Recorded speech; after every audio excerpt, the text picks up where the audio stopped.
नमस्कार.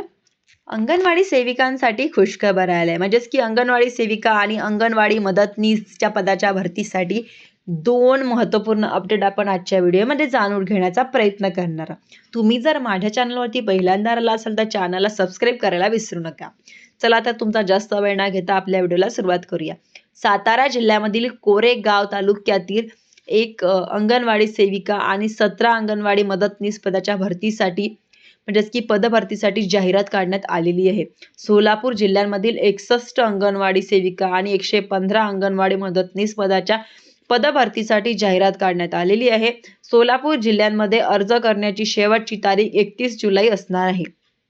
अक्कलकोट, बार्शी, वैर, करमाळा म्हणजेच की मांडा, टेंभुर्णी, माळशिरस म्हणजेच की अकलूज, मंगळवेढा, मोहोम, पंढरपूर, सांगोली, उत्तर सोलापूर, दक्षिण सोलापूर या क्षेत्रांमधील अंगणवाडी सेविका आणि अंगणवाडी मदतनीस पदाच्या पदभरतीकरता 31 जुलै 2026 पर्यंत अर्ज करता येणार आहे.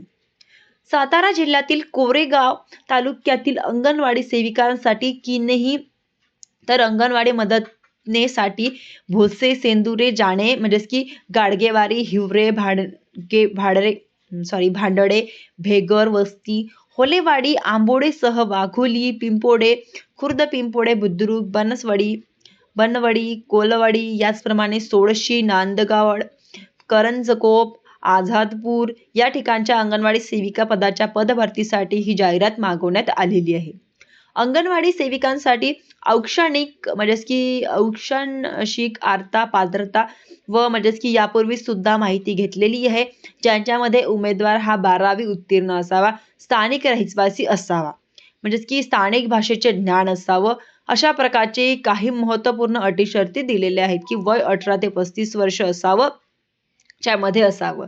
विधवा महिलांसाठी वयाची मर्यादा अट ही 40 वर्ष करण्यात आलेली आहे व जन्मतारखेचा पुरावा म्हणून शाळा सोडल्याचा दाखला किंवा जन्म प्रमाणपत्र अशा प्रकारचे कागदपत्र लागणार. अशा प्रकारच्या अटी शर्तीमध्ये आपण जर बसत असाल तर या दिलेल्या म्हणजेच की विहित मुदतीमध्ये अर्ज करू शकता. यापूर्वी सुद्धा आपण पुणे जिल्हा असेल किंवा अहिल्यानगर असेल किंवा इतर वेगवेगळ्या जिल्ह्यांमध्ये अंगणवाडी सेविकेच्या निघालेल्या जाहिराती संदर्भातील घेतलेल्या त्याच नवीन जाहिराती निघालेल्या जाहिरात आपल्याला solapur.government.in या संकेतस्थळावरती बघायला मिळणार आहे आणि satara.government या संकेतस्थळावरती आपल्याला बघायला मिळणार आहे. अशाच नवीन माहितीसाठी तुम्ही माझ्या चॅनलला सबस्क्राईब करायला विसरू नका. धन्यवाद.